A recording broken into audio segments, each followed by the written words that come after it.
Mari kita lihat sosok manusia yang menyeramkan dengan wajah 3.000. tertutup. 3.000. Wajah tertutup. Baru terbuka rahasianya. Iya. Luar biasa. Ini lagi Bapak ini memang sekali-kali baru muncul nih. Ngeri.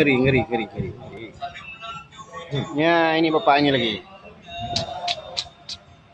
Manusia langka. Ini yang lebih seram lagi ini Bapak ini. Gelap wajahnya.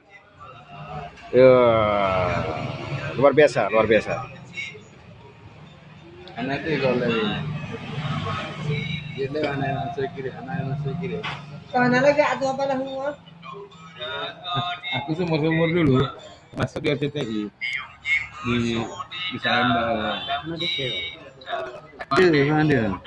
Dia kan? Agak lah. Các bạn. Các chọn về đi ta đi chọn rồi.